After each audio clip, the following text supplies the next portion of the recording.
Madame, Monsieur, bonsoir et bienvenue à tous. Les travaux du Conseil synodal de l'Église évangélique du Cameroun, prévus pour démarrer le 24 juillet dernier à Banjul, ont finalement commencé avec 24 heures de retard. D'ailleurs, beaucoup avaient annoncé qu'ils ne se tiendraient même plus. Et pour cause, le bureau élu au synode général de Ngaoundéré en avril dernier est contesté par une frange des chrétiens qui dénoncent les irrégularités ayant émaillé le processus électoral. Ils ont d'ailleurs pour cela saisi les tribunaux. Mais comment en est-on arrivé là? Comment des hommes qui tous les dimanches implorent, magnifient la justice divine, en sont arrivés à la reléguer au second plan, priorisant dorénavant la justice humaine qui doit maintenant trancher? Mais au-delà, et quelle que soit la décision du tribunal, y a-t-il pas lieu? Le moment n'est-il pas venu d'engager un diagnostic froid et sans complaisance du mal qui gangrène l'EEC aujourd'hui afin d'initier une thérapie de choc qui permettra de sauver l'Église? Voilà les questions qui constitueront la toile de fond de cette émission 237 débat. Merci Madame, Monsieur de nous recevoir chez vous.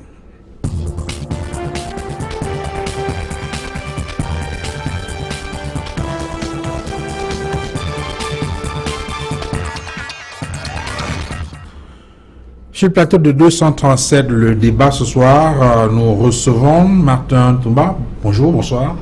Bonsoir Duval. Et merci d'être venu sur ce plateau. Merci également Duval. Voilà, vous êtes ancien de l'Église évangélique du Cameroun et vous avez, je crois d'ailleurs, participé au très controversé synode général de Ngaoundéré comme, je crois, délégué. C'est bien cela? Comme délégué et par la suite élu comme membre du Conseil synodal général de l'Église. Voilà. Merci Martin d'être venu sur le plateau. J'introduis Jean-Bertin Kemajou. Bonsoir. Bonsoir Duval. Et merci d'être venu sur ce plateau. Merci Duval. Voilà. Vous êtes juriste consul, mais je dois également indiquer que vous êtes chrétien de l'Église évangélique du Cameroun. Et c'est donc d'ailleurs avec cette double casquette que vous êtes convié donc sur le plateau de 237 débats ce soir. Merci d'être venu sur ce plateau. Merci. Maître Martin Kamako, bonsoir. Bonsoir Duval, bonsoir à tous les téléspectateurs de Radio Equinox. De Equinox Télévision. Merci Maître d'être venu. Vous êtes avocat au barreau du Cameroun et vous êtes par ailleurs membre, je crois, de ce bureau élu je vais dire quoi, vous avez participé au synode général de Ngaoundéré qui a donné lieu à la mise en place du bureau qui aujourd'hui est contesté. Mais vous êtes également et davantage invité sur ce plateau comme avocat au barreau du Cameroun. Merci d'être venu sur ce plateau. Merci Duval. Voilà. Théophile Tchari, bonsoir. Bonsoir Duval. Merci d'être venu. Merci de m'avoir invité. C'est toujours avec un plaisir qu'on vous reçoit sur ce plateau. Vous êtes enseignant et chercheur au CAPES, le Centre africain d'études stratégiques pour la promotion de la paix et du développement. Merci. Voilà, merci d'être venu sur ce plateau. Je vous donne la parole en tout premier, Théophile Tchari. Puisque vous avez la parole, vous la gardez, est-ce qu'aujourd'hui, en tant que chrétien de l'Église évangélique du Cameroun, est-ce que vous êtes aujourd'hui fixé sur les raisons pour lesquelles vos frères et sœurs chrétiens de l'Église sont au tribunal? Je rappelle qu'il y a eu un conseil synodal, je veux dire un synode général qui s'est tenu en Ngaoundéré en avril, et au terme de ce synode, il y a un bureau qui a été élu.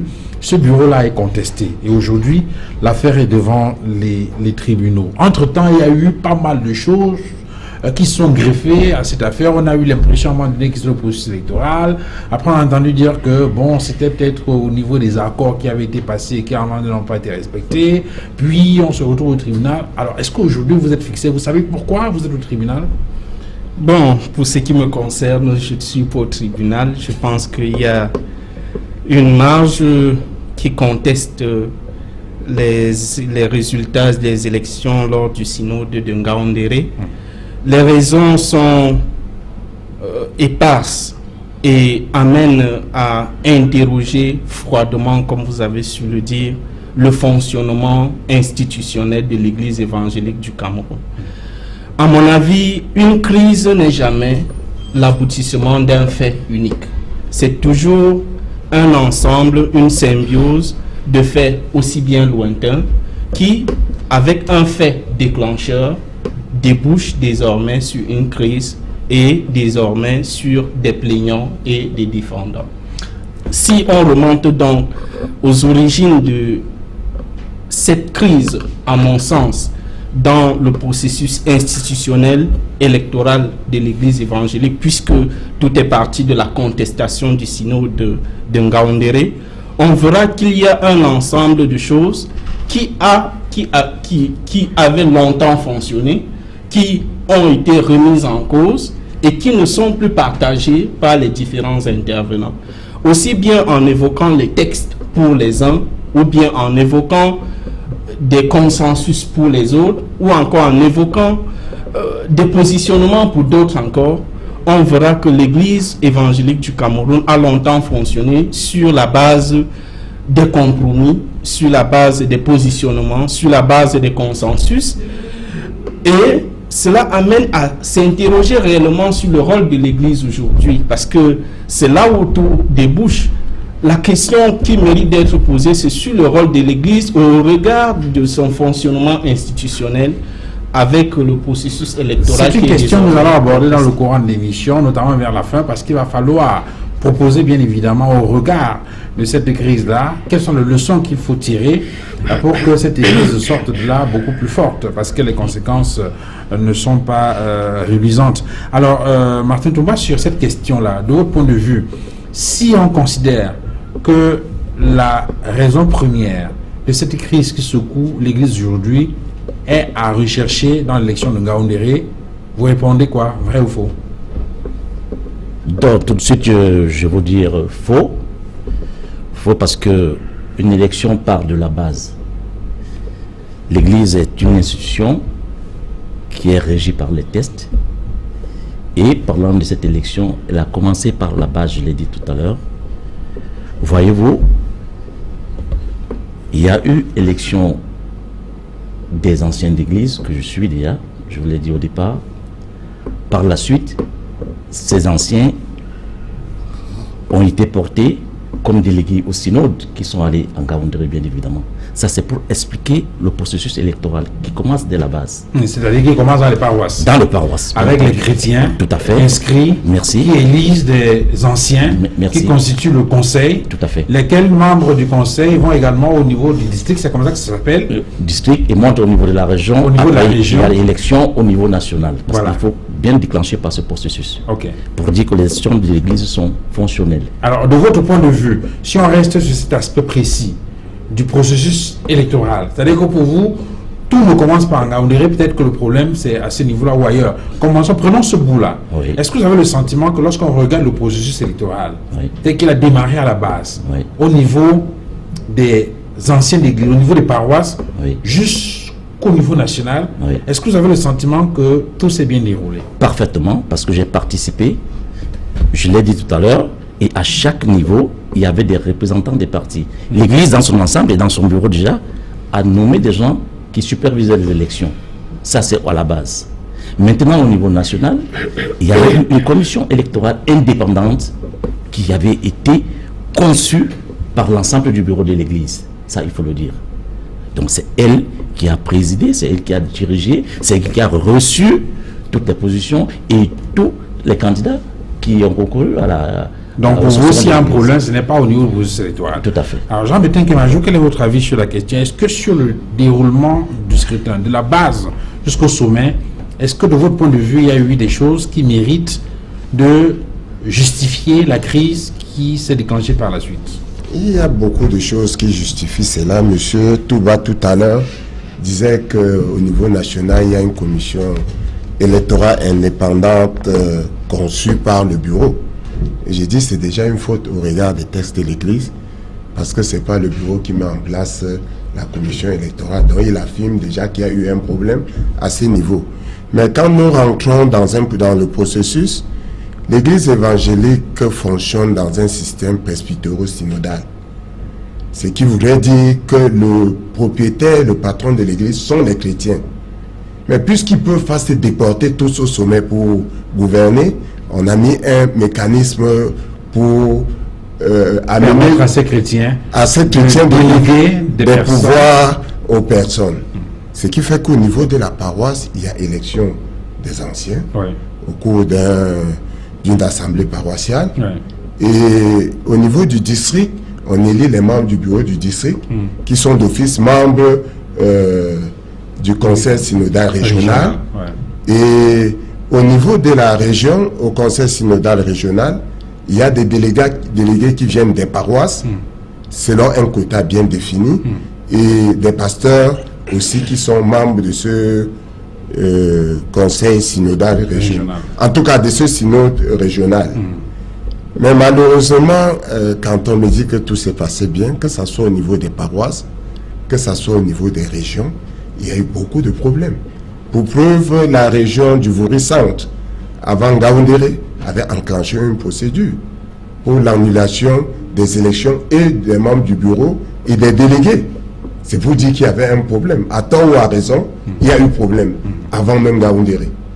Et des délégués élus pour porter leur voix en Ngaoundéré, nous savons tous qu'il y a des personnes qui n'ont pas été élues. Et pourtant, la lettre pastorale est claire. Aucune cooptation n'est permise. On connaît des délégués qui ont été cooptés. Quand vous prenez le Vouri Sud, des 15 membres qui devaient être élus, seuls 12 ont été élus. Et ça figure dans leur procès verbal, il y a 3 qui ont été nommés. Alors que les 15 devaient être élus. Alors que les 15 devaient être élus.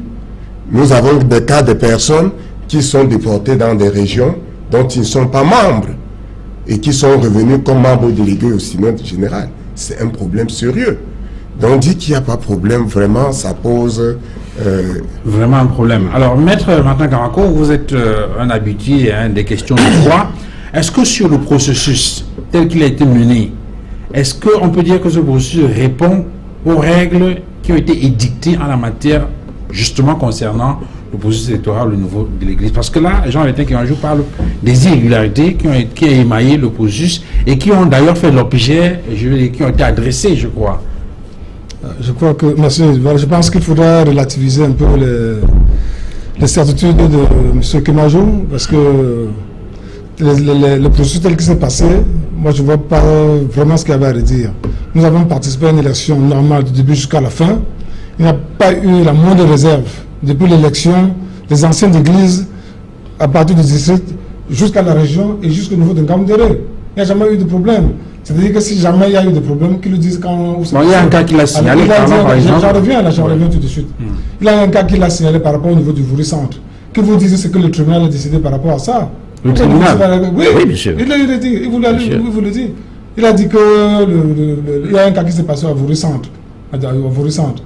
Qu'ils vous disent que ce qui s'est passé à Vouri-Centre. Ils ont effectivement saisi le tribunal, mais ce n'était pas avant Ngaoundéré. Parce que s'il y avait un problème au niveau du processus électoral, ces actions pouvaient être engagées avant les élections de Ngaoundéré. Ça n'a pas été le cas.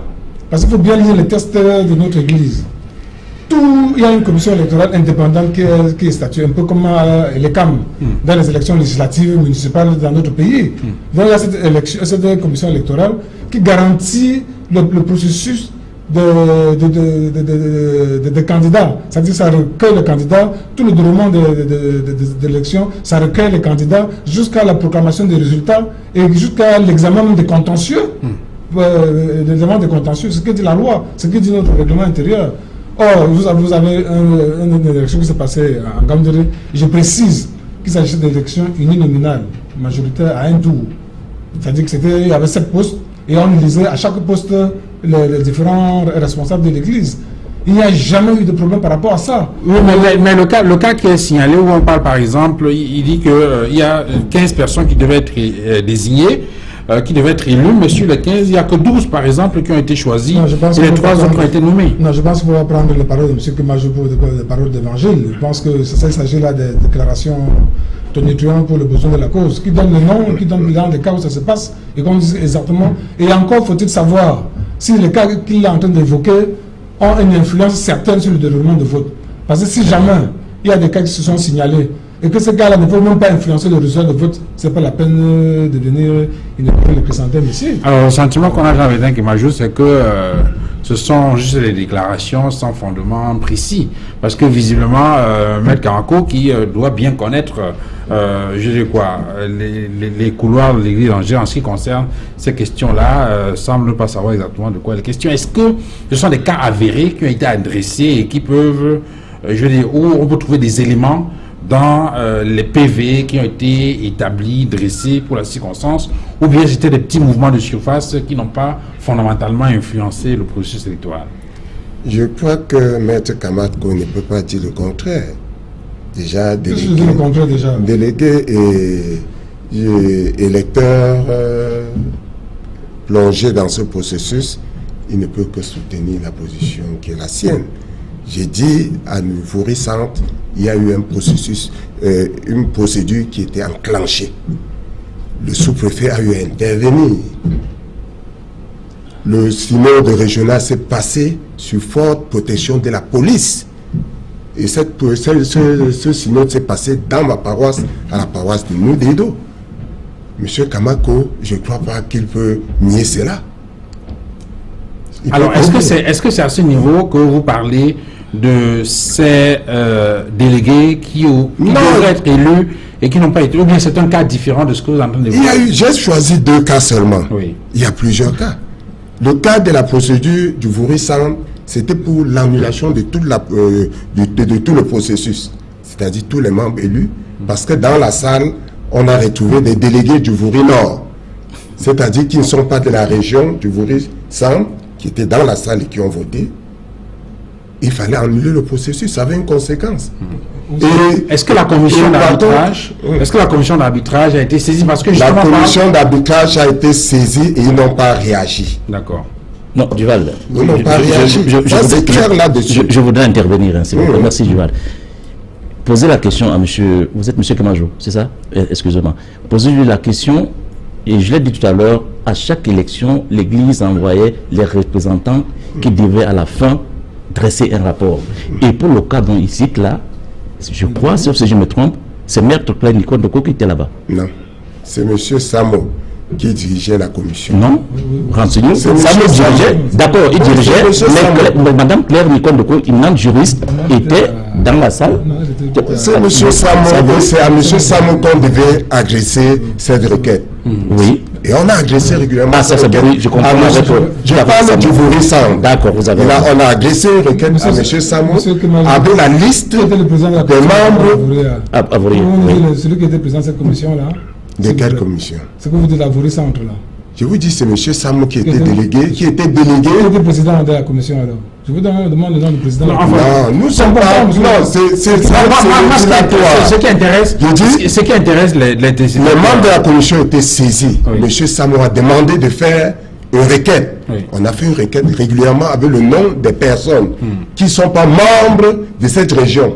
Et là, sont retrouvés dans la commission arbitrale n'a pas réagi. Comme cette commission n'a jamais réagi. Oui. Il y a eu une procédure judiciaire qui a traîné avant Gaoundéré. Et vous dites que c'était avant Gaoundéré? Oui, c'était avant Gaoundéré. Est-ce qu'au niveau de la commission d'arbitrage, une situation comme celle-là a été enregistrée? Vraiment, excusez-moi, vraiment, je pense que si nous sommes sur le plateau, il faut savoir être de bonne foi. L'élection des membres de la région synodale de Voury-Centre, dont fait état M. Kemajou, c'est moi qui étais le président de la commission électorale là-bas. Regardez les archives, regardez les documents, M. Kemajou. Oui. C'est moi qui étais le président de la commission électorale. J'ai le procès verbal avec moi. Et M. Tsamo était derrière, il était là dans la salle. Et les échanges sont passés comment? Vous permettez. Je pense qu'il faut être de bonne foi quand on est sur le plateau pour éclairer les gens. Nous ne sommes pas dans un procès où l'un va gagner ou l'autre va perdre. Vous avancez des choses qui sont inexactes. C'est moi qui ai posé la commission électorale dans le Voury-Centre. Et j'avais à côté de moi des pasteurs et des associations. Alors il n'y a pas eu de les choses sont passées. Les choses sont passées. Attendez, je vous dis que c'est moi qui ai présidé les élections. Renseignez-vous, M. Kemajou. Parce que tel qu'il parle là, j'ai même l'impression qu'il n'était même pas là. Ah bon? Parce que vous ne pouvez pas participer à une élection et oublier celui qui était le président de la commission. Je ne vous ai pas dit que j'étais membre de... Est-ce que vous avez enregistré? Est-ce qu'en tant que président, vous avez enregistré une requête sur cette aucune requête. Justement, là, d'accord. Donc, il n'y a eu aucune requête. Il n'y a eu aucune réserve. Ça s'est passé très bien dans les bonnes conditions. Je vais revenir. Je vais revenir. Monsieur Kemajou, vraiment, nous sommes dans un plateau. Et je vous invite à être de bonne foi. Si on parle des affaires de l'Église, ce n'est pas de la blague. J'ai dit que c'est moi qui ai présidé les élections à Voury-Centre, qui s'est passé à la paroisse de Moudédo. Et qu'est-ce qui s'est passé? Au départ, évidemment, il y avait des agitations. Et il dit que le préfet a pris un arrêté d'interdiction, c'est exact. Mais après, c'est moi qui saisis le préfet, le sous-préfet doit le premier. Moi, j'ai les arrêtés là. Et cet arrêté a été rétracté, peut-être que M. Kemao ne le sait pas. Okay. Quand on s'est rendu compte qu'on a allé tromper le sous-préfet de Douala Premier pour lui dire des choses qui étaient inexactes, parce que quand nous sommes partis là-bas, on ne savait pas que le sous-préfet avait été saisi, dans le cas où on lui avait raconté des choses. Je vais vous dire quelque chose, avant les élections du bureau régional, on avait envoyé des gendarmes dans le domicile privé d'un pasteur. Vous vous imaginez? Et quand je suis arrivé là-bas, il m'a dit qu'il venait remettre une convocation. Et dans la convocation, on n'avait pas mis le nom du pasteur. On a dit monsieur tant. Et il s'agissait de quoi? C'était toujours à cause des turbulences comme ça. Donc c'est autant d'éléments sur lesquels on s'était basé pour aller raconter des choses qui n'allaient pas chez le sous-préfet. Lorsque nous avons été au courant, nous avons été saisis. Nous avons adressé une lettre en bonne et due forme à l'autorité administrative, qui en l'occurrence était le sous-préfet de Douala Premier. Le lendemain, cet arrêté a été rétracté. Et ce qui a justifié que les élections au niveau du synode de Voris Centre se passent dans de bonnes conditions. Validées. Sous haute escorte de la police. Si vous permettez, M. Kemajou. Ça s'est passé dans de très bonnes conditions. C'est dans de très bonnes conditions. Il n'y a eu aucune réserve. Les délégués qui ont été élus là-bas, on a envoyé le nom au synode général en Gamdere. Et ce sont ces délégués qui avaient été élus là-bas qui ont effectué le déplacement au niveau national. Et jusqu'à là, il n'y a pas eu de réserve. Moi, je ne pense pas que c'est pas actuellement. Parce que je dis, il ne faudrait pas qu'on profite de l'occasion du fait qu'on a saisi les juridictions actuellement pour essayer de revenir sur des choses qui n'existaient pas du tout. Alors, Théophile Tchare, est-ce que vous avez eu vent en tant que chrétien? Parce que nous, au niveau de la presse, on a enregistré pas mal de plaintes des uns et des autres. Bon, les unes peut-être fondées ou moins fondées, parce qu'effectivement, ce que Jean-Bertrand Kemajou, par exemple, indique là, ça a été enregistré. On a parlé même d'autres cas, des membres qui ont opéré des mutations. C'est-à-dire que passant d'une paroisse ou bien d'une région à une autre pour se faire élire dans d'autres régions et être donc, pour se retrouver finalement au niveau du synode général. Est-ce que vous, je veux dire, avec le recul nécessaire, bien qu'étant chrétien, est-ce que vous avez le sentiment que les choses se sont déroulées comme elles devraient se dérouler? Bon, je ne pourrais pas le dire ainsi. Parce que contrairement aux interventions de Maître et de M. Kemajou, je ne pense pas qu'il y a une élection où tout le monde est satisfait. Il n'y a jamais eu d'élection à 100% très bonne. Donc, leur parti pris, je le comprends parce que j'ai entendu dire qu'il n'y a pas eu de problème. S'il n'y avait pas eu de problème, pourquoi avoir saisi l'autorité administrative? C'est-à-dire, il y a cette contradiction qui m'amène, comme vous avez su le dire, avec le recul nécessaire de l'analyste politique que je suis, à dire que l'Église évangélique au Cameroun, l'Église évangélique du Cameroun s'est retrouvée au cœur même de la sociologie des religions. Cette sociologie des religions qui amène à voir comment les acteurs se positionnent à l'intérieur du système pour faire valoir des pôles de pouvoir. Parce qu'il s'agit de cela en réalité. Quel que soit ce que Maître va dire, ou bien M. Kemajou, ou M. Toumba, moi je sais que si on est déjà allé au tribunal, si le sous-préfet a dû intervenir avant de se rétracter, s'il y a eu la police, ça veut dire qu'il y a problème. Pourquoi ne pas voir le problème et chercher à le comprendre, à le questionner pour la valeur de la vérité chrétienne sur laquelle repose le protestantisme? Martin Touba, est-ce que vous croyez, vous avez été au synode Ngaoundéré, bien entendu, est-ce que vous avez le sentiment, est-ce que vous croyez que tous ceux qui ont participé à ce synode, qui étaient délégués à ce synode, avaient qualité? Parce que, je pose la question, parce qu'il y a des contestations. Alors, on a parlé tout à l'heure, M. Kemajou l'a indiqué, bon, peut-être que ça peut être vrai ou pas, on a vu des mutations, c'est-à-dire que des gens qui partent d'une paroisse pour une autre, parce que, bon, et se sentant en difficulté dans X paroisse, préfèrent aller de ce côté-ci pour se faire coopter, qu'il y a des gens qui devraient être élus, qui n'ont pas été élus, qui ont plutôt été nommés et désignés, et donc il y a eu un certain nombre de contestations. Est-ce que vous qui étiez au synode, vous avez le sentiment que tous ceux qui sont arrivés en Ngaoundéré étaient des gens délégués ou qui ont reçu effectivement mandat à la base pour venir participer à ce synode? Je vous l'ai dit au départ, l'église, c'est la base jusqu'au sommet. Oui. Et dans son ensemble, la direction de l'église, alors le bureau de l'église a mis en place les personnes qui étaient chargées pour le processus électoral. Ces personnes étaient donc chargées, comme je l'ai dit, de récupérer, de prendre les noms des synodaux, des délégués qui étaient élus déjà dans des régions, dans les 22 régions que compte notre église. Ça voudrait dire quoi? Ça veut dire simplement que s'il y avait des noms, alors des personnes qui n'étaient pas habilitées, cette commission devait simplement rejeter. C'est aussi simple que cela. Et donc la commission a validé effectivement tous les noms qui étaient venus des 22 régions de notre église. Et à partir de ce moment, le processus électoral au niveau de Souma a été déclenché. Demandez à M. Kemajou, est-ce qu'il y a eu rejet d'un seul délégué élu dans une région de l'église, dans le 22? Posez-lui la question. Alors, Jean-Baptiste Kemajou, justement sur cet aspect-là, est-ce qu'il y a eu des contestations au niveau de la qualité des délégués qui ont pris part au synode de Ngaoundéré? Mais je vous ai donné le cas du récent, où il y a eu une procédure. Maintenant, il y a d'autres cas où des gens n'ont pas réagi. Mais dire que le processus est blanc-blanc, en Ngaoundéré, tout s'est passé bien. On n'a pas rejeté des candidatures parce que tout s'est passé bien. Quand je vois la deuxième vice-présidente, voici l'article 229 qui est clair là-dessus. Avoir fait un mandat de délégué au synode général. Est-ce qu'elle a fait un mandat? Je vais tourner la page qui me suit, s'il vous plaît. Oui. Et avoir occupé un poste de bureau régional. Vous arrêtez là, je vous explique. Vous voulez bien? Oui, expliquez. Alors, vous avez parlé de quoi? De deuxième vice-présidente? Oui. À l'actuelle vice-présidente, élue au synode de Ngaoundéré. Oui. Chargé. Vous avez lu c'est pas moi, c'est l'alinéa 2 ou 3. Je vous ai demandé de les reprenez, s'il vous plaît. C'est vous qui avez développé. Alors, le problème que vous voulez poser, c'est quoi, Jean? Je voudrais poser un problème. Oui. Dire que Ngaoundéré était blanc-blanc. C'est la fin. Donc, vous estimez qu'il y a des gens qui ne devraient pas y être, Il y a qui y sont, et qui non seulement y sont, mais qui ont été désignés comme Monsieur Kemajou, s'il vous plaît, vous avez évoqué le cas de la deuxième vice-présidente chargée des œuvres. Je vous en prie, lisez cette alinéa de venir de lire là maintenant. Retenez cette alinéa.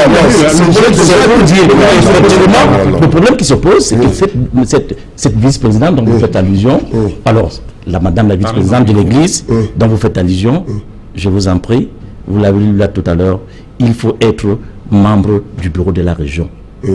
Et madame, la deuxième vice-présidente, effectivement, a été élue dans la région synodale du Nkam comme deuxième vice-présidente chargée des œuvres. Mais elle était membre, elle était chrétienne dans quelle région? C'est vous qui Justement, avez les choses, hein? Je pose la question, elle était chrétienne dans quelle région? Justement, monsieur Kemajou. On a entendu parler de ce cas, Martin Touba. Oui, Cette deuxième vice-présidente, justement, qui est basée à Douala, qui est dans une paroisse à Douala, s'est fait élire comme délégué dans le Nkam. Est-ce que ça pose pas de problème? Bon, très bien, monsieur Duval. Moi qui vous parle, je suis basé à Douala. Oui. Vous savez que je suis chrétien, je suis ancien d'église, dans mon camp natal, dans ma région, dans la paroisse de Wonabeke. Ah, donc ça peut se faire? Naturellement. Je vous dis, moi qui suis élu comme délégué au synode par l'ONCAM, et par la suite, s'il vous plaît, monsieur, c'est pratiquement le même cas. Moi, je vis à Douala. Je fais tous mes cultes. D'ailleurs, je suis enregistré à Abunateki. Je fais ma scène là-bas. Je ne vis pas à Yabassi. Mais je suis membre chrétien, communien, ancien de l'église dans la paroisse de Bonabeke, s'il vous plaît. Et c'est le cas de la deuxième vice-présidente, monsieur Kemajou. D'accord, donc ça pose pas de problème. Ça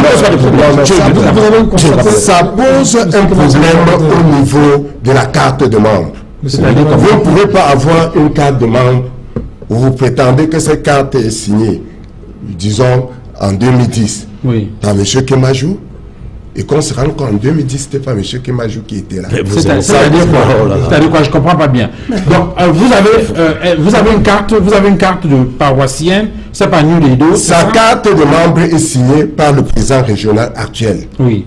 Et ça porte une date où c'était un autre président qui était dans le Kamali. Ah, vous avez vu la carte? La carte. Enfin, je pose la question parce que donc, le problème que vous voulez poser, c'est que ça ne s'explique pas que quelqu'un qui soit dans une paroisse X à Douala puisse se retrouver comme délégué d'une CAM. Non, il ne s'agit pas de ça. Il s'agit de quoi, je sais que moi de bricoler une inscription Ok. dans une paroisse où on n'est pas chrétien. Ok. Et ça, c'est avéré. C'est avéré. Alors, c'est avéré par quoi, M. Kemajou, s'il vous plaît? Maître Kankoko, donc pour vous, ce problème devrait. C'est pas un problème qu'il faut souligner. Bon, ça, ce problème même. Permettez qu'il réagisse et puis je. Je voudrais dire deux choses. Je veux d'abord revenir sur les affirmations de M. Charé. Je n'ai pas dit que tout le monde était d'accord dans un processus électoral. Non, je n'avais jamais dit ça. Il ne faut pas me faire affirmer ce que je n'ai pas dit. Et justement parce qu'il y a élection, il y aura des gagnants et des perdants. Ça, c'est la moindre des choses. Et ne croyez pas que... Bon, en tout cas, ça a été dit sur ce plateau, mais c'est pas vous. Allez-y. Deuxième chose, en ce qui concerne le cas qu'évoque M. Kemajou. Vous avez constaté que M. Kemajou a lu un test du règlement intérieur. Il a lu partiellement. Heureusement que mon frère Touba maîtrise bien cette... Justement, c'est pour ramener qu'il pose le problème de Yabassi. Si vous permettez, s'il vous plaît. Et il a lu ce texte de façon partielle, en diagonale, sans lire tout le texte. Parce qu'il est évident qu'un paroissien qui est à Douala peut parfaitement être paroissien ancien dans une église qui n'est pas de son lieu de résidence. Il ne faudra pas poser et ça n'a jamais posé de problème. D'accord. Ça n'a jamais posé de problème. Et qu'est-ce qui s'est passé en Gandoré?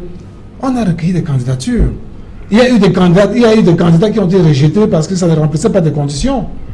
Il faut le dire. Au poste de président, au poste de vice-président, au poste de secrétaire, il y avait plein de candidats qu'on a soumis à la commission électorale. La commission électorale a tamisé les candidatures. Il y a des candidats qui ont été reçus, il y a des candidats qui ont été rejetés. Et on est passé à l'élection. Voilà ce qui s'est passé. On n'a pas dit que ça s'est passé comme une lettre à la poste où il n'y a pas eu... Non, c'est tout un processus qui a eu lieu. La commission électorale a reçu des candidatures. On a tamisé et des candidatures ont été rejetées. Et à la fin, à chaque poste, les candidatures ont été retenues. Au niveau du poste du président, du vice-président, du deuxième vice-président, du secrétaire général, du trésorier et tout cela. On a retenu dans ces candidatures. Il n'y a pas eu de problème. Ensuite, deuxième étape, sous la supervision de la commission électorale, on est passé au vote. Je précise que les votes ont eu lieu. Les votes ont eu lieu dans la salle, dans cette église, et c'est le matériel et les cams qu'on a utilisé. Première chose. Deuxième chose, les membres de la commission électorale étaient conçus du président Van Nord, qui est un expatrié, du professeur Klein Kondoko, qui est professeur émérite, professeur de droit, et de magistrats qui sont à la cour d'appel et des anciens préfets, des anciens préfectures. Et plus troisièmement, il y a une chose sur laquelle je voudrais extrêmement insister. Ça s'est passé sous la supervision, le contrôle, la direction du sous-préfet de Ngaoundéré premier, du préfet de la Vina, du gouverneur de la région de la Damawa. Toutes ces autorités étaient là-bas. Ils ont assisté au déroulement de tout le processus électoral du début jusqu'à la fin. Et qu'est-ce qui s'est passé? Troisièmement, c'est qu'à la fin, c'est la commission électorale qui a proclamé les résultats. Et lorsqu'on a proclamé les résultats, le vaincu, il a félicité le gagnant en lui disant que lorsqu'il venait en Ngaoundéré, il tenait à être président. Mais il ne tenait pas à tout prix à être président de l'église. Il a même béni, n'est-ce pas, le gagnant, au vu de tout le monde. Les images sont là, les images en parlent. Je peux vous le montrer ici, je peux vous le montrer. Les images sont là, si vous le permettez. Alors, si vous permettez. Donc, tout ce qui s'est passé, c'est au retour de Ngaoundéré. Parce que les élections ont eu lieu en Ngaoundéré vers le 19-20 avril. Et les choses ont déclenché à Douala à partir du 11 mai. À partir du 11 mai. Puisque le bureau élu en Ngaoundéré a été régulièrement installé le 10 mai 2017. Donc c'est à partir du 11 mai que les choses ont commencé. D'accord, on revient sur la crise. Est-ce que M. Kabako peut nous dire qui avait fait l'appel des délégués? Je peux vous répondre. Des électeurs, oui. Alors, lorsque ça s'est passé, avant le début du processus électoral, la loi, le règlement intérieur, la Constitution veut que c'est le secrétaire général de l'Église qui doit procéder à l'appel des noms. C'est-à-dire qu'il doit procéder à l'appel de tous les candidats, enfin de tous les synodaux, appelant ainsi comme ça, puisque les élections n'avaient pas encore commencé. Donc c'est le secrétaire général, le professeur Ngetoa Jean Samuel, en sa qualité de secrétaire général de l'Église évangélique, dans ses fonctions, qui avait procédé à l'appel des candidatures. Une fois qu'il a... C'est très important. Oui. C'est lui qui a procédé à l'appel des candidatures. Mais une fois que les candidats sont entrés, une fois que les synodaux sont entrés dans la salle, tout le reste maintenant appartient à la commission électorale indépendante qui a pris les choses en main. Alors, je souhaite qu'on lise la lettre pastorale. Monsieur Kabouakou dit qu'il agit de bonne foi. Je me rends compte qu'il agit de bonne guerre. Que dit la lettre pastorale? On va parler toute la lettre pastorale. Oui, je vais chercher la lettre pastorale. Alors, je donne la parole à Théophile Thiaré. Sur cette question-là, est-ce que vous comprenez que une élection soit organisée, visiblement dans les normes, qu'il y ait un vainqueur, puis un vaincu, que les choses se passent pratiquement normalement? Un jour où on parle, par exemple, du vaincu qui a félicité le vainqueur, au point où tout le monde se sépare, tout le monde parle de Ngaoundéré, et puis quelques temps après, flop, on ne sait pas ce qui se passe, la guerre s'ouvre. Est-ce que vous comprenez ce qui s'est passé, Théophile? Moi, je comprends parfaitement quand, bien même, je ne suis pas d'accord avec les différents partis pris sur ce plateau. Lorsqu'on parle du vainqueur, on a l'impression qu'on a élu une seule personne. Pourtant, c'est tout un bureau. Ce n'était pas une personne. Une personne conduit l'équipe. En ce qui le concerne, dans le poste auquel il postulait, se déclarer. Mais ça ne sous-entend pas qu'il parlait au nom de tous ceux qui avaient été élus ou pas. Donc, il faut faire la nuance. Et c'est pourquoi je dis, faisons attention au parti pris.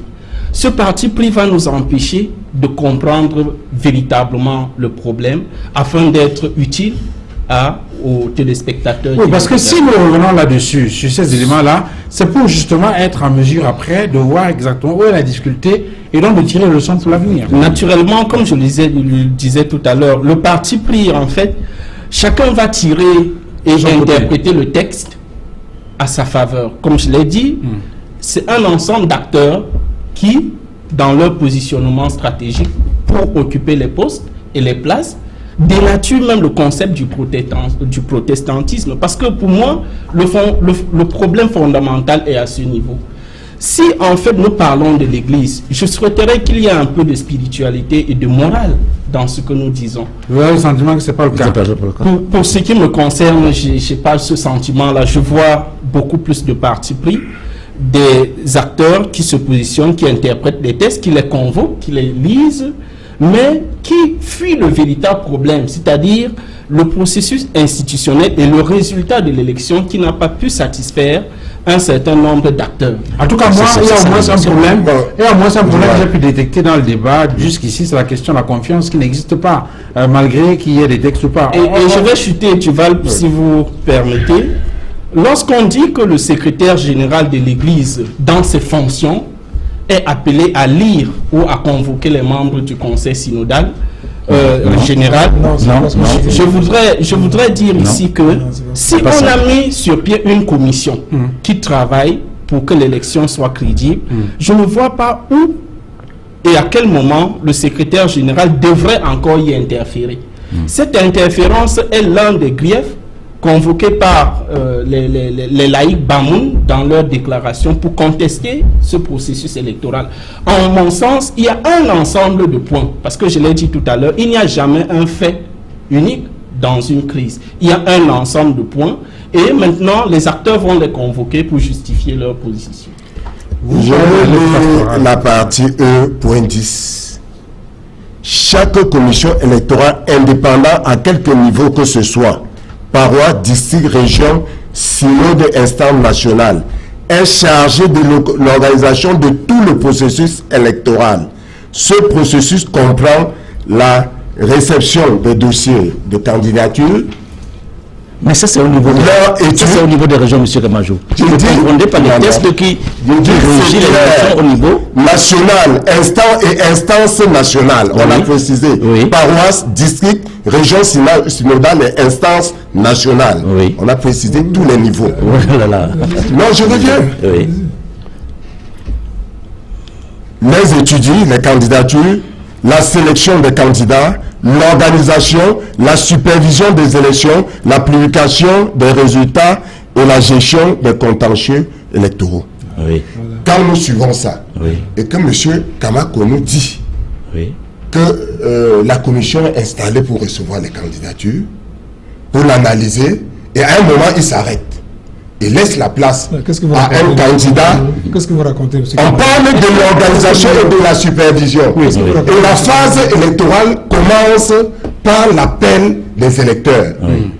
Et les textes de l'Église donnent le pouvoir au secrétaire de faire l'appel dans les synodes ordinaires. Oui. Dans un synode électoral, c'est quel texte? clair dans le texte.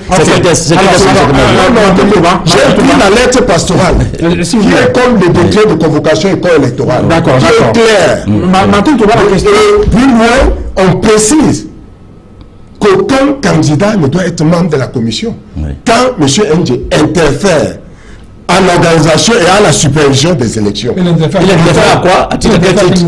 Il interfère à quoi? Alors, je pose la question. L'appel des électeurs fait partie de la phase électorale. Monsieur Koumajou, certainement vous ne connaissez pas bien l'Église. Je vous rappelle quand que tu connais pas l'Église. je ne crois pas. Je pense que vous me trompez. Vous êtes mal placé. Je vous rappelle qu'en 2009, à Yabassi, mal placé pour s'il le vous dire. plaît, suivez ce que je vous dis. Je vous en prie. Merci. Je pas fini de parler, j'ai encore la parole. Allez-y, s'il vous Donc je voulais dire. Jean, attendez qu'il réponde. Je voudrais vous répondre. Là, je pose la question. Avant votre question, Duval, s'il vous plaît. Non, je vous pose la question par Allez, rapport à ce qu'il a expliqué. Oui, allez-y, je veux. Pour que les téléspectateurs comprennent très bien. Oui. Le problème, c'est qu'il lit une lettre pastorale Oui. qui est considérée comme une des indications par rapport à l'organisation des élections. Oui. Et qui indique qu'il y a une commission électorale qui est mise en place, Oui. qui est donc chargée de l'organisation des élections. Oui. Quand on parle des élections, ça veut dire qu'avant, Oui. pendant et Oui. après les élections. Oui. Alors, il y a donc une commission. Oui. Alors, le sentiment qui se dégage dans le développement qu'il fait, c'est qu'il y a un candidat Oui. qui s'est immixé dans le processus électoral. Oui. Ce candidat qui, par ailleurs, est celui qui est élu plus tard comme président, Tout à fait. qui était donc secrétaire général Oui. et qui, visiblement à sa qualité de secrétaire général, a fait l'appel des délégués qui devaient arriver au synode. Est-ce que ce n'est pas un problème? Non, vraiment pas. En lieu et place des membres de la commission. S'il vous plaît, je voudrais demander à M. Koumajou tranquillement de retourner en 2009 à Yabassi, où le premier vice-président, Prizo Mongolais, pasteur, était secrétaire général. Et c'est lui qui faisait appel. Les candidats aussi? Des candidats aussi. Et c'est, s'il vous plaît, je voudrais que vous reteniez ça très bien. Il a dit tout à l'heure, s'il vous plaît, vous permettez. S'il a fait c'était un écart, prendre les écarts comme des Nous sommes dans la logique écart de des textes. comportement ou bien un écart de Justifier cas de comportement. il faut parler. J'avais la parole. Ah d'accord, finissez donc, Olivier qui prend la parole. Je voudrais simplement dire à M. Koumajou, lui qui déteste les règlements, parce qu'il faut dire ici, nous sommes dans le cadre de l'Église et restons dans le cadre de l'Église. Je suis dans le cadre de l'Église. Merci. Je vous rappelais donc en 2009, le révérend Mongolais Prizo, qui, secrétaire général, postulait au poste de vice-président, premier vice-président, c'est lui qui avait fait l'appel. C'est les éléments de l'Église. Il n'y a jamais eu, c'est toujours le secrétaire général, même étant candidat. Que ce soit un synode électoral ou un synode C'est pour ça que je parle de 2009. Ça veut Je dire ne vois pas en quoi. que le texte, c'est pour décorer alors. Je ne vois pas C'est en ce quoi. que vous me Est-ce dites. que vos tests disent que le secrétaire général ne devait pas lire Les un textes, c'est pour Ok. décorer. Allez-y, On dit que maître. c'est la commission électorale qui gère tout le processus. Même Kamako a la parole. Je pense que M. Koumajou n'a pas l'exclusivité, n'est-ce pas, de ces lettres pastorales. Moi, je l'ai également. Je l'ai également. 8. Elle se compose de membres inscrits dans l'organe en question. Chaque commission électorale indépendante, c'est ce qu'il a voulu nous faire comprendre. Oui. À quelque niveau que ce soit, paroisse, district, région synodale, instance nationale, est chargée de l'organisation de tout le processus électoral. Ce processus comprend, voilà, il faut la réception des dossiers. Première chose, Suivez. des candidatures. Deuxième chose, leur étude. Troisième chose, la sélection des candidatures. Quatrième chose, l'organisation. Sixième chose, la supervision des élections. Septième chose, la publication des résultats et la gestion des contentieux électoraux. Voilà au moins 8 choses que M. Koumajou a lu et qui incombent, n'est-ce pas, aux prérogatives de la commission électorale. De tout ce qu'il a lu là, qu'est-ce que M. Ndje a fait là-dedans? Je voudrais préciser que la lecture Ne fait des pas noms partie de du Koumajou, processus. Attendez qu'il finisse. arrêtez de vous agiter comme ça. Alors, je dis donc, de la lecture qu'il a faite et de l'interprétation qu'il a donnée, c'est un cafouillage dans lequel il faut nous amener à croire que c'était le pasteur N.J. Toya qui avait lu les noms, qui avait fait entrer les gens. Non, il faut distinguer deux choses. La première chose, c'est qu'il y a d'abord les travaux du synode général qui se tiennent normalement, du conseil synodal qui se tiennent normalement. Et pendant ces travaux, c'est le secrétaire général, c'est de ça qu'il s'agit. Et pour faire entrer les gens, parce que, à l'ouverture des travaux, il ne faut pas faire entrer n'importe qui dans la salle. Maintenant, lorsque les travaux commencent à proprement parler, il y a des travaux qui commencent, il y a des rapports, il y a la lecture des rapports, il y a des discussions, des débats et tout. Maintenant, lorsque vient maintenant le moment de passer aux élections proprement dites, en ce moment-là, comme il a dit là tout à l'heure, il se retire. C'est les candidats. C'était fini. D'accord. C'était même fini complètement. Dans le processus qui comprend la réception des dossiers de candidature, c'est pas le président, c'est pas N.J. Toya qui a reçu les candidatures. Dans le processus des études des dossiers, c'est pas N.J. Toya qui a étudié les dossiers. Dans le processus de la sélection des candidatures, c'est pas N.J. Toya qui a sélectionné les candidatures. Tout ce processus a été la prérogative de la commission électorale. Je voudrais préciser à l'endroit de M. Charest, qui prétend que nous avons pris des partis. Je ne prends pas de parti. Je suis en train de décrire ce qui s'est passé en Gaoundéré. Très bien. Voilà. Alors Jean-Bertin Kémajou, de votre point de vue, comment cette émission du secrétaire général a impacté? Est-ce que cela a impacté sur l'organisation des élections? Je voudrais dire déjà que M. Kamako est dans la logique des contre-vérités, parce que à l'ouverture du conseil synodal général, M. N.J. a fait l'appel. Oui, ce qui est de son bon droit. Ce qui est de son bon droit. À l'ouverture du synode, il a fait appel. Le samedi, à l'occasion des élections, il a encore fait appel. Qui devait faire? C'est pas lui qui devait faire appel. Le processus électoral. Mais qui devait faire donner le rôle de la commission? C'est la commission. Vous avez décrit tout à l'heure le rôle de la commission. L'organisation et la supervision. Oui. Pour vous, la phase électorale commence à quel moment? Alors, s'il vous plaît, donne la parole à Théophile Tchare. Le problème, c'est au niveau du contenu du mot organisation. Organisation et supervision. Le problème de fond est posé. C'est que l'organisation de l'élection, comme elle s'est déroulée en Gaoundéré, a essayé, autant que faire se pouvait, de respecter les textes. Mais vous le savez bien comme moi que dans un jeu électoral, les acteurs, chacun, tire les textes à sa faveur. Et c'est ce que nous avons vu faire. Lorsque, par exemple, le secrétaire général, je ne sais pas si réellement dans ses prérogatives fonctionnelles de secrétaire, est appelé à venir interférer, comme vous avez su le dire. Ils ont expliqué que c'est le rôle du secrétaire général. En prenant d'ailleurs l'exemple du pasteur Priso Mongolais, je voudrais dire ceci. Il y a eu une commission électorale indépendante qui est mise sur pied. Peut-être cette commission devrait commencer à travailler après l'appel des électeurs. Peut-être. Oui, c'est comme ça que vous avez compris. Voilà. Et si c'est dans le cas, ça veut dire qu'il y a déjà problème. Parce que vous ne pouvez pas être candidat, c'est-à-dire c'est comme un système de juge et parti. Et pour moi, c'est même pas ça le problème. C'est pas ça le problème qui secoue aujourd'hui l'Église évangélique. Alors, mais avançons donc, puisque plus loin on va voir effectivement s'il y a d'autres difficultés. Sur Jean-Bertin Kémajou, on note qu'il y a eu des élections. Vous n'avez pas des irrégularités, certains également ont signalé des irrégularités, mais au terme des élections, celui qui a perdu l'élection, à savoir le pasteur Priso Mongolais, a félicité le gagnant, à savoir le pasteur N.J. Et tout le monde s'est séparé. Et c'est quelques jours après qu'on se rend compte qu'il y a des contestations. Et d'ailleurs, on voit une implication des chefs traditionnels Sawa qui rentrent en jeu et qui expliquent qu'il y a un certain nombre de choses ou bien d'accords qui n'ont pas été pris en compte. Est-ce que cela ne donne pas le sentiment que ceux qui se battent après, en réalité, le font pratiquement contre la vie du pasteur Priso, qui visiblement avait pris acte qu'il a perdu l'élection et puis est passé à autre chose? Je crois qu'il y a deux contextes différents. Oui. La réclamation des chefs Sawa c'est autre chose. Oui, parce que la réclamation du chef La Sawa... procédure Ouais.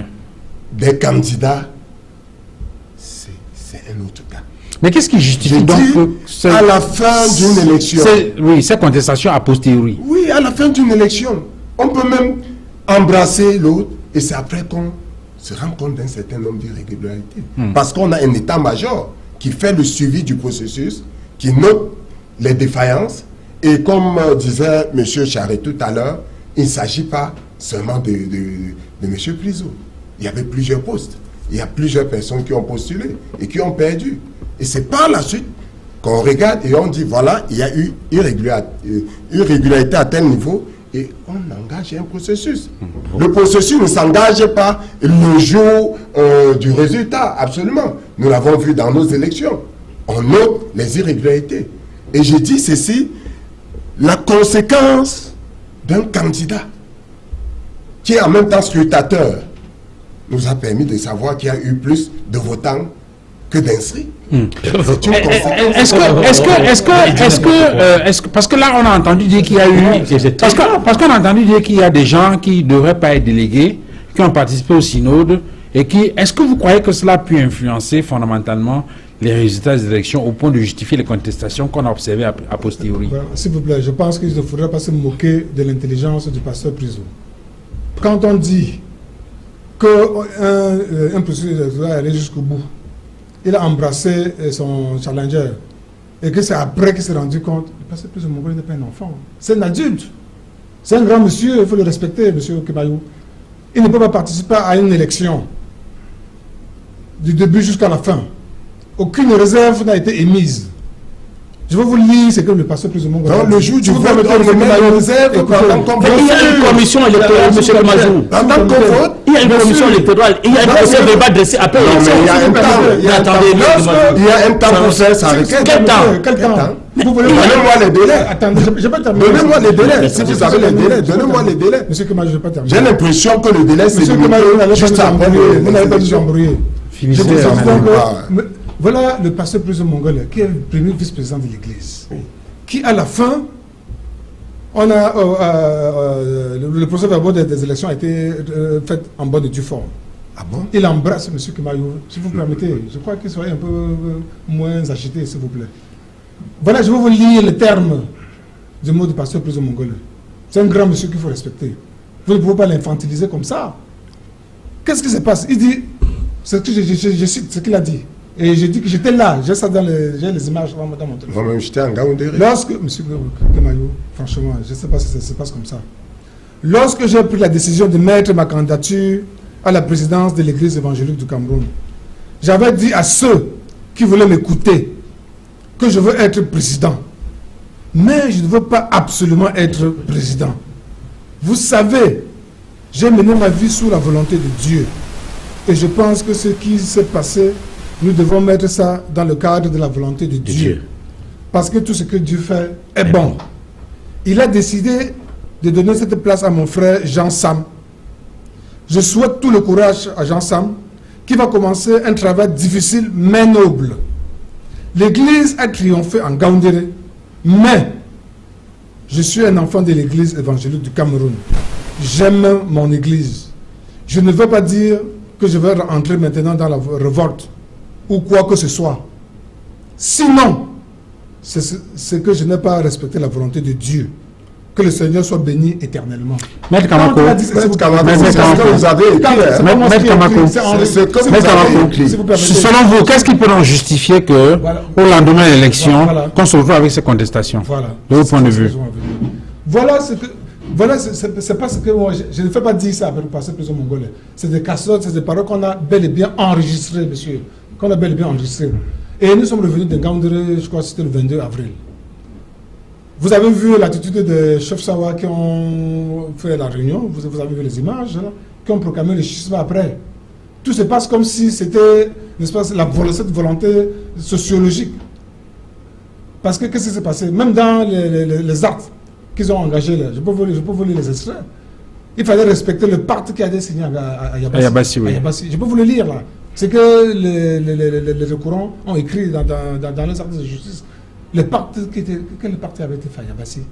Voilà le problème. Ce que je comprends, à ma modeste compréhension, c'est que après Yabassi, les recourants sont retrouvés être l'otage d'un certain nombre de forces auxquelles ils ne pouvaient pas résister, puisqu'ils ont engagé la procédure le 11 mai. Le bureau élu avait été installé le 10 mai. Il n'y avait pas eu de problème. Maintenant, c'est lorsqu'on voit l'appellation de chef Sawa, maintenant quand on se dit que bon, ils ont créé le schisme, il fallait que ça revienne au fils Sawa de Douala. C'est ça que j'ai compris. Comme si le président comme si NG Sawa n'était pas Sawa. Et voilà le problème fondamental. Alors, Théophile Tchare, est-ce que, de votre point de vue, on peut considérer cet aspect-là comme le nœud gordien de cette affaire, Naturellement, c'est ça donc le problème qui s'est situé au niveau de la présidence de l'Église évangélique du Cameroun. Je voudrais demeurer fidèle à ma ligne analytique de tout à l'heure pour dire que la convocation des différents textes ou des prises de parole, comme je l'ai entendu chez Maître Kamako, sous-entend juste un certain nombre de problèmes. Si on revient encore sur les textes ou les déclarations du pasteur Priso, qui dit qu'il ne va pas se révolter, ça veut dire qu'il prend acte de quelque chose. Ce quelque chose-là, c'est ça la contestation. Je pense qu'il a parlé en un homme d'église et en un homme de Dieu. Et ceux qui analysent profondément depuis longtemps le fonctionnement... Ça veut dire que la bataille qui est menée aujourd'hui en ce moment n'est pas la bataille du pasteur Mongo, ce n'est pas sa bataille. C'est pourquoi je disais tout à l'heure que il y a des acteurs. Il y a des acteurs dans toute organisation qui se mobilisent pour graviter autour du pôle. Et donc, ils voudraient fondamentalement tirer profit d'une quelconque position de pouvoir du pasteur Priso. Et c'est donc ça le problème de l'Église aujourd'hui en général et de l'Église évangélique du Cameroun en particulier. Permettez que je construise un peu mon analyse. En effet, lorsqu'il y a eu les élections de Ngaoundéré, au lendemain déjà, pour ceux qui étaient attentifs, on se posait déjà des questions sur l'avenir de l'Église. Et cet avenir, aujourd'hui, nous le dit, c'est un avenir incertain. Le tribunal l'a dit dernièrement, en suspendant ce bureau, même s'il y a eu appel après, mais il y a problème, Duval.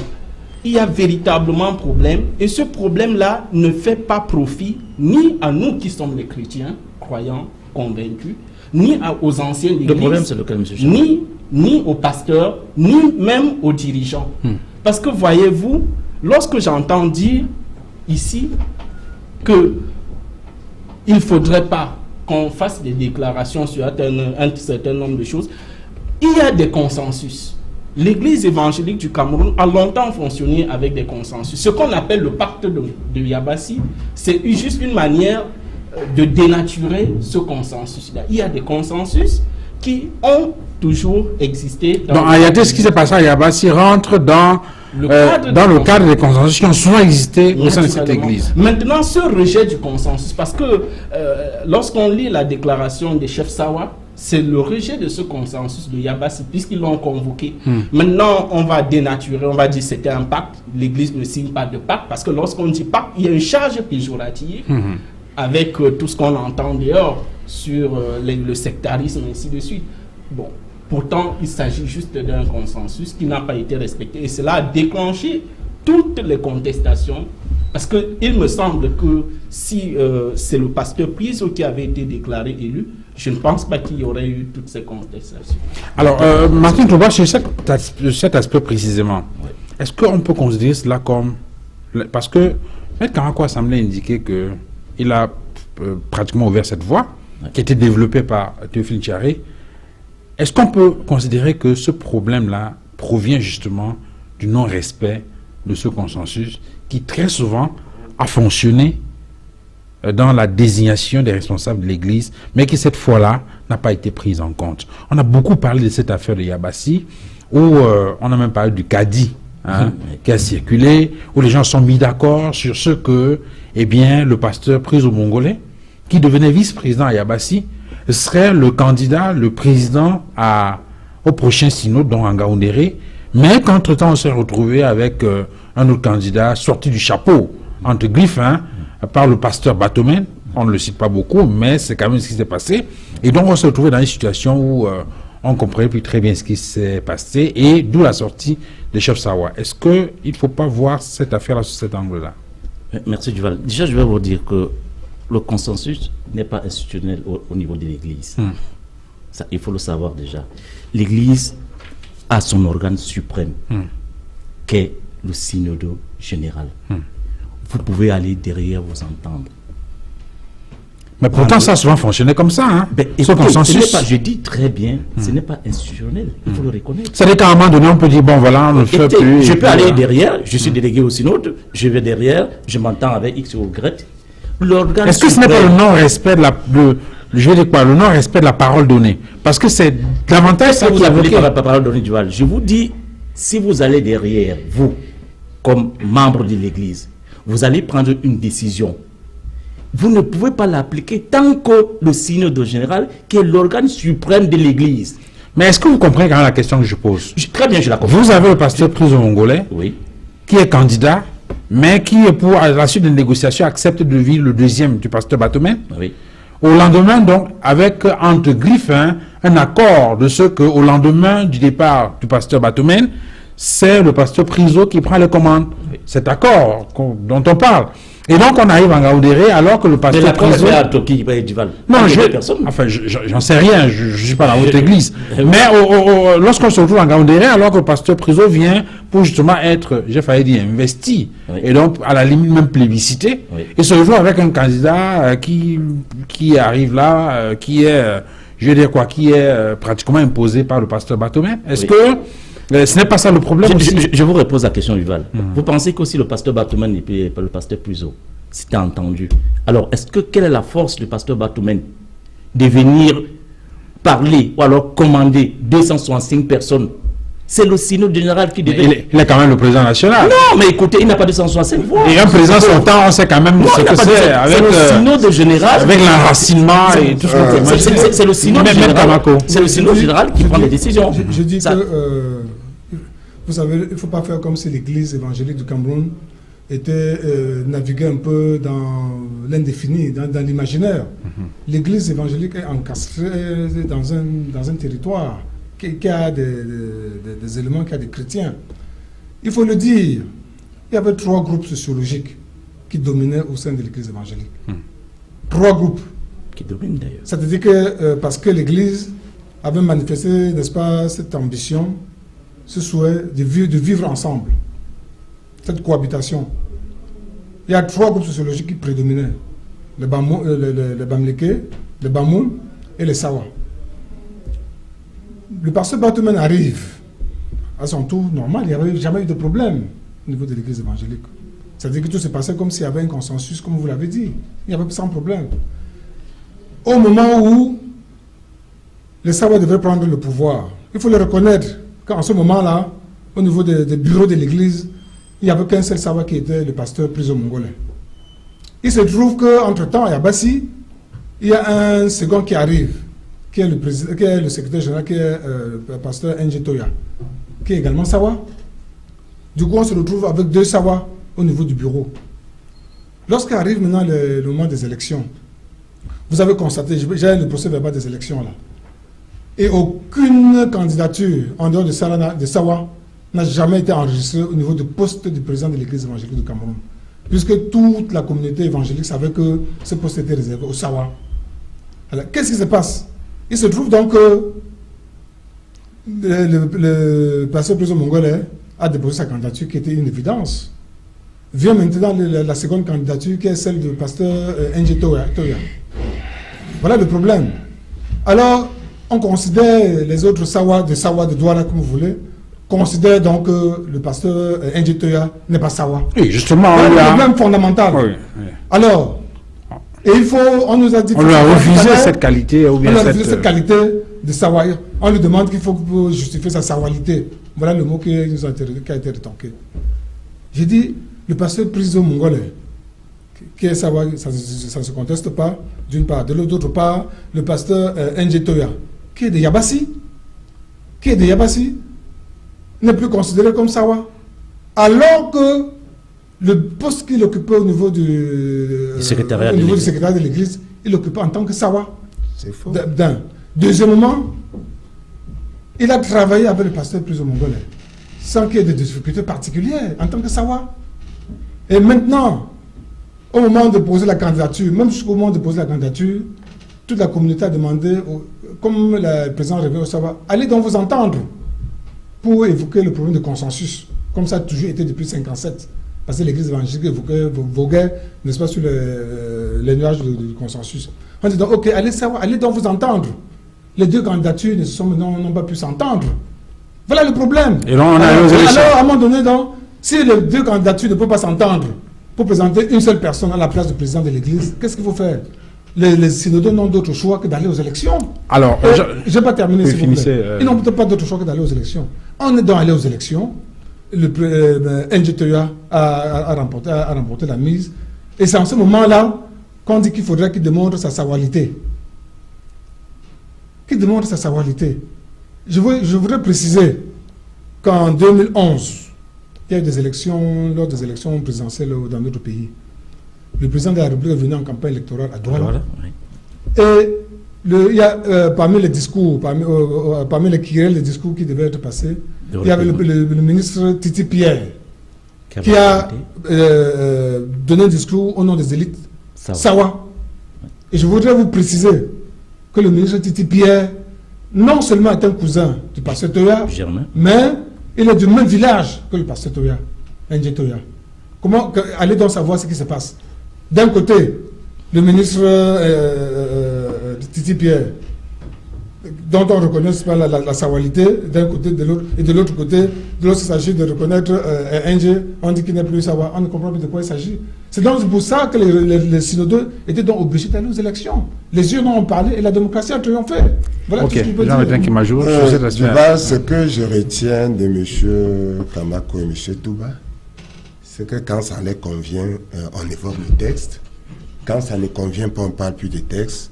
On nous dit oui, il y a les Sawa, il y a les Bamleke, il y a les Bamoun. Je souhaite qu'ils me montrent cela dans les textes. Là, ça ne pose pas problème. Hein? Est-ce que ça existe dans les textes? Qu'est-ce qui existe dans les textes? Bamleke, Bamoun et Sawa. Écoutez, monsieur... Non, laissez-moi continuer mon développement. Laissez-moi continuer mon développement. Je ne vous ai pas coupé. Monsieur Kamako, je ne vous ai pas coupé. C'est une église qui est sur terre. Laissez-moi continuer. Et qu'il faut encourir les contours de notre société. Laissez-moi continuer. Voilà. Donc, c'était pour rappeler de ça. qu'en l'église évangélique, il y a la notion de la parole donnée. Du moment où lui-même il cite Bamleke, Sawa et Bamoun. Quand nous prenons les textes, ça n'existe nulle part. Dans les textes qu'on a dit, les trois... Non, il dit que ça n'existe pas dans les textes. On a parlé des trois groupes.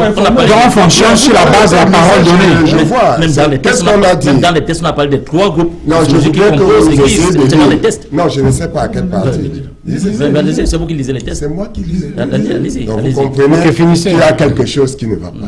Dans les textes, on n'a jamais parlé de Bamleke, de Sawa, ni de Bamoun. On a parlé des groupes sociologiques. Dans les textes. Vous avez le rapport de... Je n'ai pas fini. Finissez. Laissez-moi parler. Et deuxièmement, ce que je retiens, on parle des choses comme si on parlait des chiffons. Ça pose un problème. Quand on parle de voir l'attitude, ça pose un problème. J'ai dit ici, le problème, cette crise a deux fondements. Avant les élections, il y a un problème de consensus de Yabassi. Pour dire la parole non respectée. Quelle est donc ça fait je n'ai pas fini. Non, ne m'en préoccupez pas. On me pose la question. Déjà à Yabassi, quand il dit monsieur N'Djé est entré au bureau comme Sawa, je ne conteste pas sa sawalité. Ah bon? Mais quand il dit il a entré au bureau comme Sawa, ça me fait rire. Parce qu'à l'église évangélique, il y a 5 postes. Oui. À la direction de l'église. Oui. 3 postes pasteurs, 2 postes laïcs. Oui. Et les 3 postes pasteurs sont répartis aux 3 groupes sociologiques. Mais quand vous regardez, Vous avez le Bamneke, vous avez le Sawa, vous avez le Sawa. Ça vous dit pas, c'est pas un problème? Qu'est-ce que vous voulez dire exactement? Je ne comprends pas où est-ce que vous voulez en venir, M. Kemayou. Ça veut dire qu'il entre au bureau comme Bamoun. Qui? Oui. Qui entre au bureau comme Bamoun? Est-ce qu'il y a eu deux Bamoun dans le bureau? J'ai dit qu'il entrait comme Bamoun. Puisque en général, qui entre comme Bamoun? dès qu'on a un Sawa, qui on entre comme a un Bamoun? Bamneke, c'est le Bamoun qui doit entrer. Qui doit entrer comme Bamoun alors? Et ça fait une crise. À la base, les Bamouns sont même sortis de la salle. Jusqu'à l'élection du secrétaire, les Bamouns savaient que c'était leur place. Il y a déjà un Bamneke, il y a un Sawa, c'est la place des Bamouns. Et l'élection, c'était contre le docteur Kops.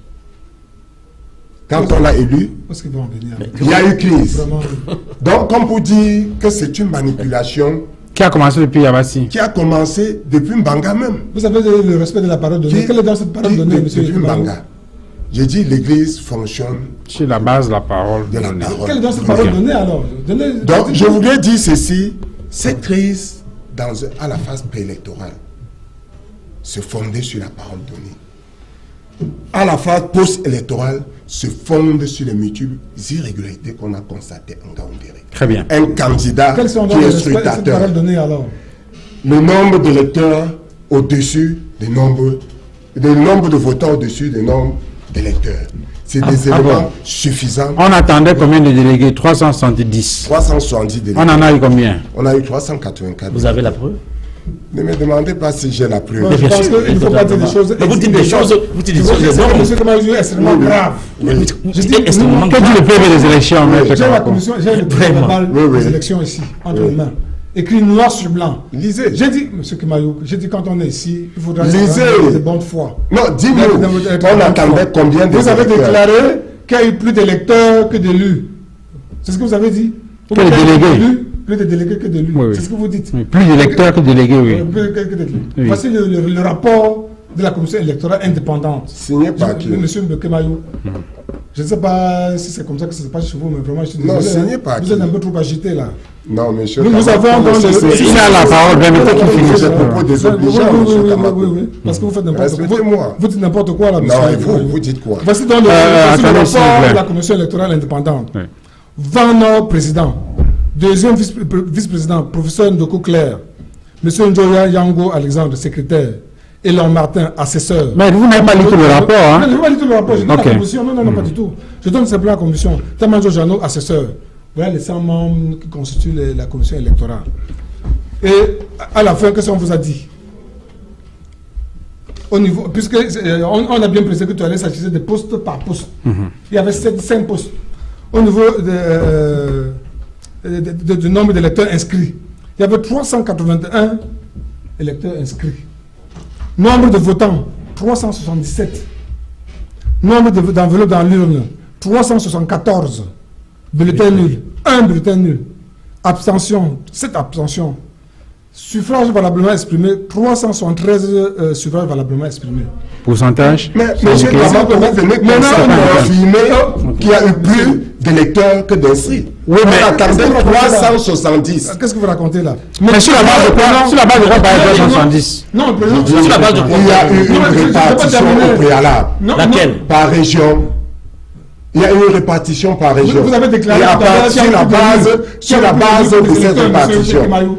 Ok. On a 370, on devait avoir 370 électeurs. correspond à quoi? Quand M. Kamako lit ceci, Il s'agit ça de vient choses confirmer. qui sont passées, vient Ok. confirmer quoi? Non, ça D'accord. vient confirmer. Finissez, maître Kamako. Voilà.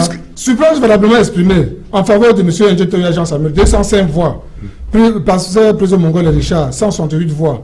Soit 55% pour Jean Samuel Ndjetoya et 45%. Et il y a pour les autres bulletins, les autres candidats, c'est sûr jusqu'à la fin. Ok. Venez Où est-ce confirmer. qu'on a confirmé? Qu'est-ce qu'on a confirmé, monsieur? On a avait. confirmé qu'il y a eu 381 membres qui ont... C'est ce qu'on a compté dans la salle. Alors il fallait que vous... Monsieur a fait entrer Bien sûr, dans la salle. bien sûr. Mais on a réparti les sur des têtes, on s'attendait à De quelle test vous 370. parlez, monsieur? Vous êtes délégué aussi, non? Comment on doit avoir... Bon, enfin. Je suis chrétien. Ok, d'accord. S'il vous plaît, avançons. Ça veut dire- On a plus que 10 minutes. Simplement. Mais S'il vous c'est plaît. pas seulement le délégué S'il vous qui plaît. sait ce qu'il faut se passer. S'il vous plaît, s'il vous plaît. Il ne reste plus que 10 minutes, il faut tirer les leçons Il vient de de cette confirmer crise-là. ici. Il y a eu plus de Je vous la prie. S'il vous plaît, s'il vous Les plaît. inscrits, c'était 370. S'il vous Vous plaît. tenez des coups Pour de les votants? d'où? On dit qu'il y a je suis chrétien délégué Vous le tenez d'où donc? S'il vous plaît, s'il vous plaît. On sort, Inscrit. Il faut on sort de l'émission. C'est le décompte de cette commission dans la salle. Voilà. Ok. Ce rapport a été signé par le professeur Klein Doko. Vous étiez en train de... Je demande si ça a été signé par le professeur Klein Doko. Mais s'il n'a pas été Vous avez signé, suivi. si ça n'a pas été signé, est-ce qu'elle a porté des réserves? Ok. S'il vous plaît, on sort de l'émission. On n'a plus On n'a pas soumis le rapport ni à la lecture ni à la signature. S'il vous plaît. Écoutez, S'il vous plaît. pour l'intelligence. Je vous en prie, on sort de l'émission. On n'a plus qu'une dizaine de minutes pour tirer le leçon. Professeur, Martin Touba, s'il vous plaît. Des chefs. non. Monsieur Thiaré, quelles sont de votre point de vue les leçons qu'il faut tirer de cette crise? Les leçons sont nombreuses et je voudrais les aborder avec beaucoup de tact, parce que lorsqu'on voudrait parler pour construire, il faut de temps en temps remuer sa langue avant de dire quelque chose.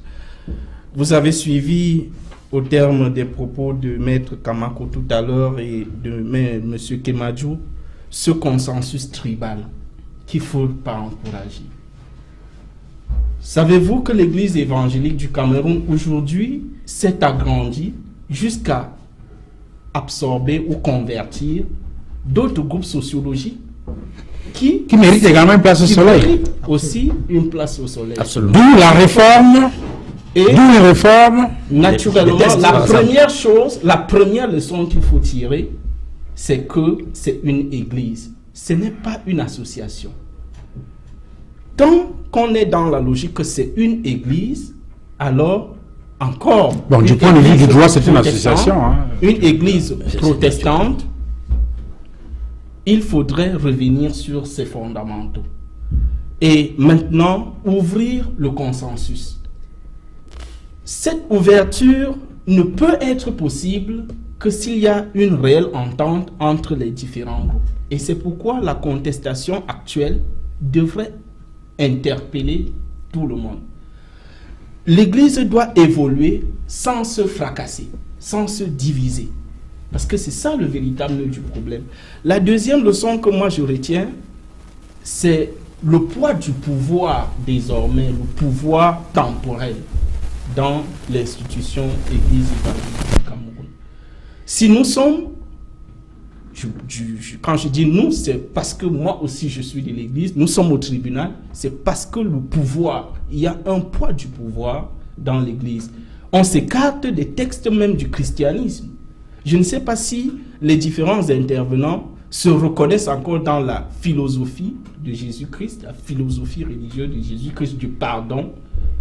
Je m'interroge beaucoup. Et je voudrais, ici pour la troisième leçon que moi je tire, c'est que l'Église est à se remettre sur une refondation complète.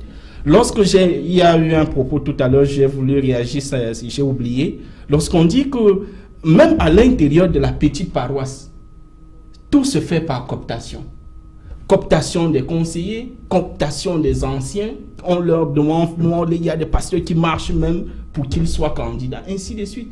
Pourtant, ce n'est pas ça les fondements de la réforme protestantiste.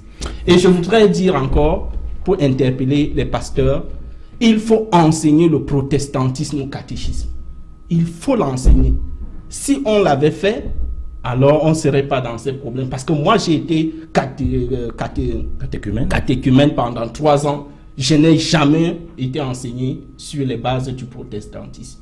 Voilà. Pourtant, cela fait problème. Et ça devrait être même les fondements de l'Église évangélique du Cameroun, parce que c'est une église protestante. Très bien. Jean-Bertin Kemadjou, sur cette question-là, il y a au-delà de cette affaire qui est au tribunal et puis de tout ce qu'on a enregistré, il y a peut-être qu'il faut regarder froidement la question de l'affairisme ou du clientélisme à l'Église. On a entendu parler récemment dans les journaux d'un maire, je ne sais pas si c'est toujours notre fameuse deuxième adjoint, qui aurait, dans une affaire de, on appelait ça quoi, d'argent collecté à une messe d'action de grâce, il y a plusieurs années. Est-ce que ce ne sont pas des pratiques qui, au sein de l'Église, fragilisent cette Église-là au point où, aujourd'hui, on a l'impression que c'est davantage une affaire d'argent, une affaire de sous qu'une affaire spirituelle?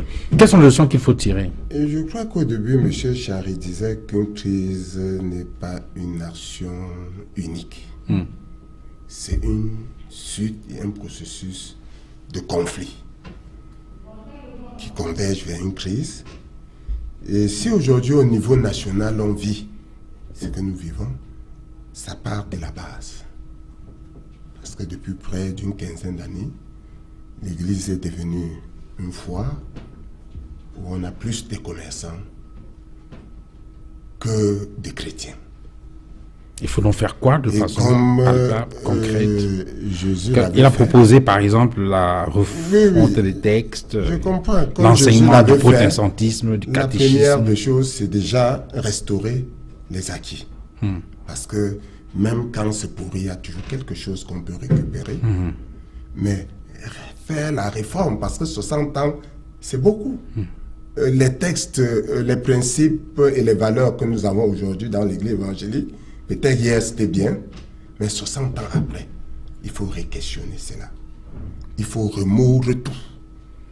Il faut faire des textes conséquents. Parce que nos textes, quand vous les lisez, il y a plein de contradictions dans ces textes. Et par moments, ça peut porter à créer des conflits. Les gens peuvent s'accrocher sans se rendre compte que c'est le processus né des textes ou bien des non-dits. Il faut relire les textes. Donc, il faut réformer entièrement l'Église évangélique. Alors, Martin Touba, il faut réformer, mais semble-t-il pas réformer pour réformer, parce que l'Église ne doit pas suivre le monde, non plus, non? Ça c'est vrai du vrai. Mais ce qu'il faut dire à la suite et retenir, c'est que, comme on dit chez nous, en Afrique, quand deux enfants du même couple luttent, il faut à la fin s'asseoir. C'est le cas de l'Église évangélique aujourd'hui. C'est pour ça, vous avez vu les gestes après l'élection de Ngaoundéré, du professeur, du bureau de l'Église, qui a toujours tendu la main pour apaiser, question de s'asseoir sur une même table avec ses frères et discuter. Cette option est toujours pratiquée et permanemment par le bureau de l'Église. Voilà un élément. Il faut s'asseoir autour d'une table, les enfants d'une même famille, réfléchir ensemble. Ce n'est pas mettre l'Église dans les rues comme ça se passe aujourd'hui. Voilà. Alors s'asseoir autour d'une table, ça veut dire, ça va être organisé par qui? Par le bureau en place?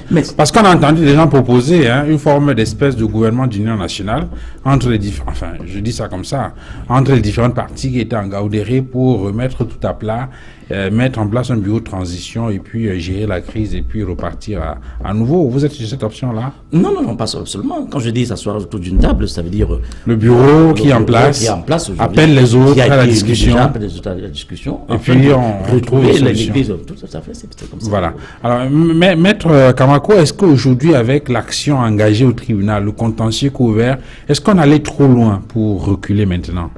Écoutez, je voudrais dire une première chose. La première chose, c'est que lorsque le chrétien quitte son domicile le matin, le dimanche matin, pour aller à l'église, qu'est-ce qu'il attend lorsqu'il arrive dans la paroisse? Il a besoin de paix, il a besoin de repentance, il a besoin de prière. Qu'est-ce que l'église va chercher au tribunal? Moi, ça m'a toujours dépassé, cette question m'a toujours érodé l'esprit. Donc, lorsque le chrétien qui arrive avec sa Bible, il n'a pas besoin de toutes ces floraisons de procédures, des injures, de quoi. Vraiment, ce n'est pas ce qui intéresse. On a même vu des pancartes à l'entrée des églises. Vraiment, ce n'est pas ce qui intéresse le chrétien. Et j'ai dit, lorsque nous continuons, n'est-ce pas, dans cette logique, nous faisons la part belle aux églises réveillées. Nous faisons la part belle aux églises réveillées. Ils ont dit, bon, voilà, j'ai dit, l'église évangélique du Cameroun, c'est la deuxième église en puissance dans notre pays, qui a plus de 435 pasteurs et dans plus de 4 millions de chrétiens. Plus de 4 millions de chrétiens, il ne faut pas s'amuser avec une institution comme celle-là. Et dans les textes de l'Église, on a tout fait pour prévoir, pour éviter, n'est-ce pas, les saisines des tribunaux. L'article 2 du règlement intérieur de notre Église a prévu la compétence d'un tribunal arbitral pour régler tout litige Je dis bien tout litige entre les membres de l'Église. Je pense que sur le plan institutionnel, il est fort question maintenant de convoquer les états généraux de notre Église, franchement d'en parler sans phare, c'est-à-dire de regarder les gens les choses dans les yeux, dire A par A et B par B, et dire qu'il s'agit de l'Église de Jésus-Christ, pas les églises d'un certain pouvoir, bien les églises d'un groupe sociologique ou d'église, quoi que ce soit, qu'il s'agit bel et bien de l'Église de Jésus-Christ. Et qu'à partir de ce moment-là, on convoque les états généraux et que les uns et les autres ne puissent pas être radicaux dans leur position. Parce que c'est souvent ce radicalisme-là qui amène les gens à ne pas s'en parler. La deuxième chose que je voulais préciser, c'est que depuis que les uns et les autres sont revenus de Ngandéré, je n'ai vu qu'une démarche de main tendue. Je l'ai constaté dans 3 documents. Le premier document concernait la déclaration de la pastorale nationale qui a eu lieu ici à Douala au centenaire, dans laquelle on invitait les uns et les autres à la paix, à la solidarité, à l'unité. Et cette unité, pas seulement dans l'Église, mais aussi même dans notre pays. Même dans notre pays. Il y a eu également la déclaration de Mbo, qui s'est passée il y a quelques jours. À Banjoun, il y a eu quelques jours, dans laquelle les autorités de l'Église invitaient les uns et les autres à la paix, à la solidarité et à l'unité. Donc, au niveau de la main tendue, je pense que cette main tendue est là. Il faut absolument la saisir. Et ils sont même allés plus loin. On a gelé, n'est-ce pas, le mouvement du personnel au niveau de l'Église. C'est extrêmement important.